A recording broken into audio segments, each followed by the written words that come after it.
Hey guys, what's up? This is going to be a short video. This is, I don't know if I'll make this public. I might make it for friends. Um, Tim Pool was on his show and they were talking about these scientists. And I'm just going to let you know now everything that I've been posting video wise about demons. Well, here's the thing it's not only me.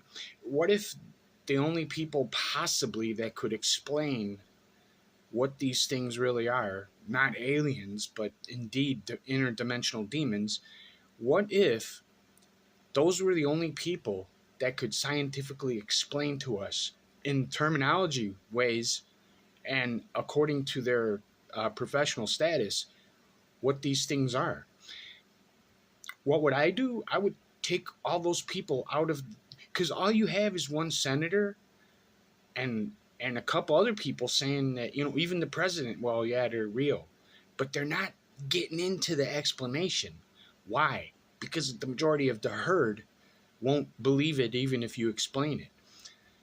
But if you have the intellectual people that are in charge of all the facilitated technology that's being used right now by the demons, then you have professional people that could explain to you in layman terms what these things are. Some of these people have killed themselves. And before that, they've announced that they're not going to kill themselves. The only thing I know of on the face of the earth, if you fear them, I don't. They know this. If you fear them, the only thing on the face of the earth that can make you do something that you would not do normally is a demon.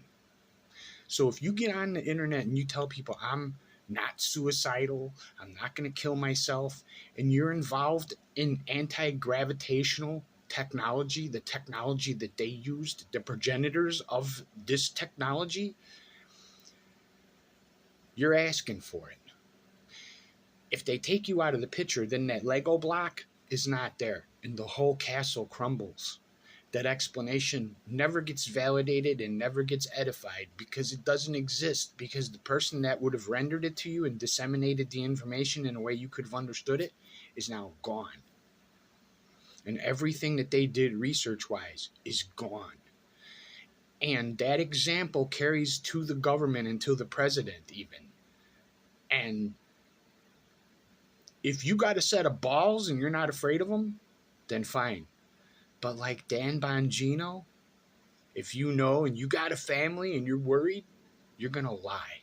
You're going to tell any kind of lie that you can to distract and to deflect and to keep your ass out of that loop of accountability when it comes to them wanting to know why some of the public is catching on. Okay? Why aren't...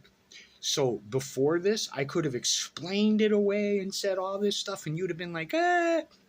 But now the actual people that could have disseminated this information to you in a scientific way are all of a sudden not here on the earth anymore. One or two may be a coincidence, but I stop coincidence after 3 or 4 examples in a controlled understanding of what's going on. These are scientific people wrapped up in the very technology of aliens. What if they're not aliens? What if they're demons? Well, then we're talking about something totally different. And then we're talking about why Jeffrey Epstein was getting away with what he was, and why trafficking with kids. We're talking about the killing of Care, Bohemian Grove. Everything connects then, right? Everything connects then, right? But I'm a nobody. I'm a nobody. I got a brain, but that's it. I can tell you stuff, and you can look it up, and we can argue about it. But if I was a scientist, which I could be, but I just don't hold those degrees. Scientific people have a capacity to retain information and disseminate that information, okay? They assume the information on a doctoral level, which means that they understand it a lot more than the other type of a person would. It's not the other person's fault. It's just that the person who can assume the information and understand it has a bigger and a better capacity to do so. These types of people you're going to see start disappearing, because those are the people that are going to be like discerning upon what information is offered compared to what they know, and then they will go investigate the rest. What happens usually is you have a person like these scientists that have a conclusional understanding of what's going on. I'm telling you now, and and God impressed this upon me. These are not alien. They made technology to leave Earth when it flooded because that's all they could really do. When they came back later, because they came back from the sky, now they were aliens. No, these are Nephilim and angels. That's it. Nephilim, angels, and your demons are disembodied Nephilim. I'm not saying this. I'm repeating it. It didn't originate with me. It's in very many books, especially one that's very, very coveted by very many Christians. Go read these things. It's not flesh that you toil with. It's not. It's the unclean spirit. What is that? Yeshua pretty much outlines that. Hey man, angels, you came down here and you did genetic experiments with human beings and with animals and with insects and everything that crawled on the earth. All those things you made, they're not going to go to heaven. I won't accept their souls because they're unclean. So what happened? They stayed on earth. What are they? They're demons. The Pope knows this. He's going to introduce you to his buddy Jesus. Why do you think that these demons listen when you say Jesus? If indeed this was a case, then in every other instance where you needed your deity, the Son of God, to come and help you, it would be just as effective as with the demons.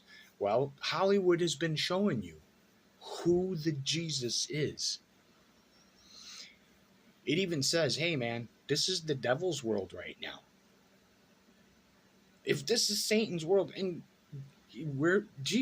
if I was the Son of God, let's just correct this name, Yeshua, I wouldn't be here right now. I'd let you go ahead and have your own demise to your own methodologies until I did come back. Because if I was interceding all along, me coming back wouldn't make any sense, would it? And if I'm already here, why do I got to come back? The Jesus, I wouldn't even use the word. The Son of God. That's it. Why? Because I think it was messed with 400 years ago. For some reason, they changed it, and they used a letter that didn't occur in any of the other language written. So, you go investigate. Don't believe me. Why? Why am I saying that? Because they can't kill everybody. Once you know this information, you can tell somebody else.